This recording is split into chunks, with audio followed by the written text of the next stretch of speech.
The small-town grocery store had always been a quiet place, tucked away at the corner of Main Street.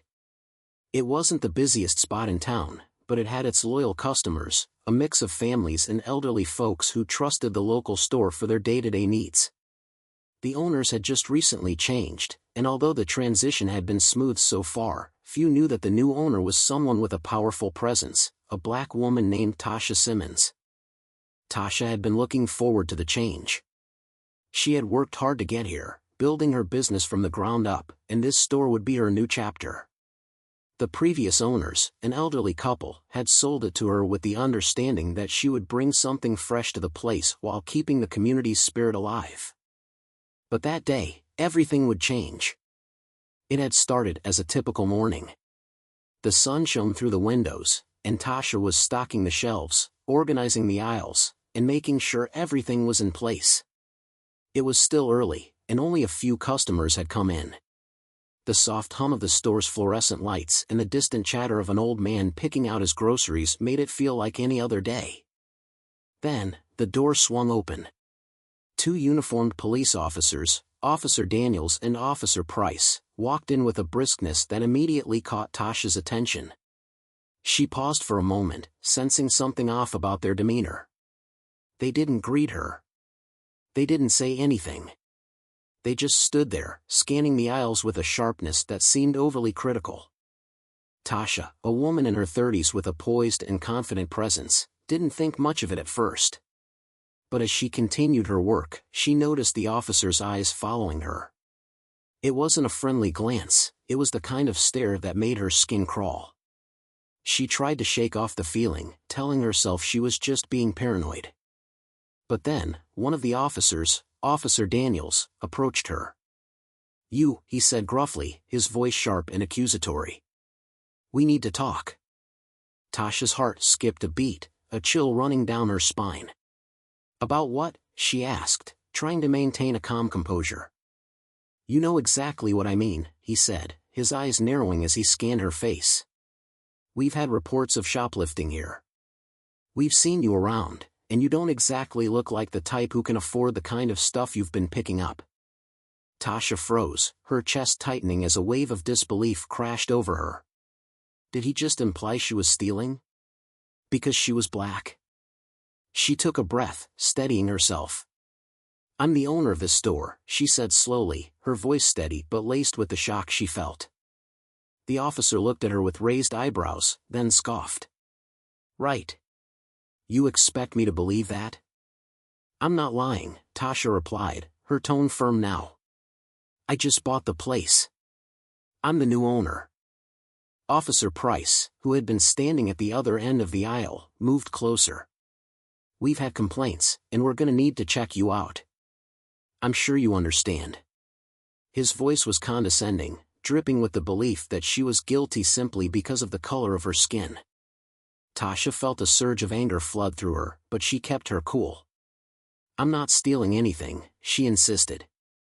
"But if you really want to check, I'll have to call my lawyer." But the officers weren't listening. Officer Daniels was already stepping closer, his hand outstretched, as if expecting her to comply with whatever demand he made. "You're gonna have to prove it," he sneered. "Otherwise, we'll just have to take you in." Her stomach twisted, but she refused to let fear take over. Instead, she straightened her back and looked him dead in the eye. "You want me to prove it? Fine." Before the officer could say anything, Tasha lifted her hand to her collar and began unbuttoning her blouse. She was doing this on her terms, to show him she wasn't intimidated. The officers watched in stunned silence, unsure of how to respond. But then, she stopped. She looked both officers square in the eye and said one simple sentence that turned everything upside down. "Actually, I think I've had enough of your little game," she said, her voice now cold and authoritative. The officers blinked in confusion as Tasha pulled out her phone and dialed a number. "Yes, I need to speak with the mayor, please." "It's urgent," she said, her voice calm, collected. The phone rang once, then twice, before the mayor's secretary answered. "I'm sorry, ma'am, but the mayor is in a meeting. Can I take a message?" "No, you don't understand," Tasha said, the anger beginning to rise in her voice. "I need the mayor on the phone now. I'm the new owner of this store, and I'm being harassed by these officers. They just tried to force me to strip in front of customers because of the color of my skin." The silence on the other end of the line was palpable. After a few moments, the mayor's voice came through. "Ms. Simmons, is everything okay?" Tasha took a deep breath. "No, it's not. I want these officers off my property. Now. They've got no right to treat me this way. I'm not some criminal." The officers exchanged uncomfortable glances. Their power was slipping away. Tasha had just dropped a bombshell. She wasn't just the store owner. She was connected, and now they were facing someone who wasn't going to let them get away with their racism.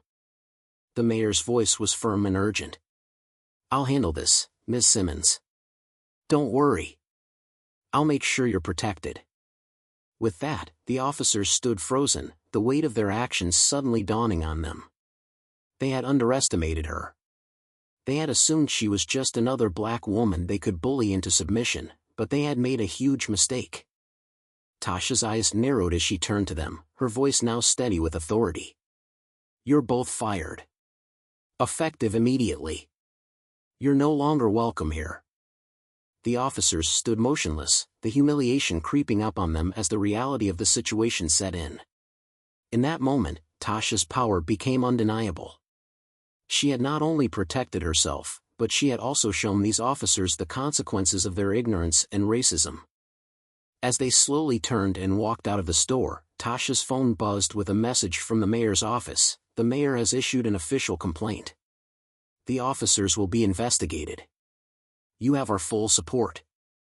The door closed behind them with a soft chime, and the customers, who had been watching in stunned silence, slowly began to murmur among themselves. They had witnessed a woman stand up to the system, a woman who refused to let anyone undermine her because of the color of her skin. Tasha looked around the store, her heart still racing, but she was calm. She had just won the first battle in what promised to be a long and difficult journey. But with her strength, her resolve, and her unshakable belief in justice, she knew she would succeed. The new owner of the store had made her mark. And nothing, not even two racist officers, was going to take that away from her.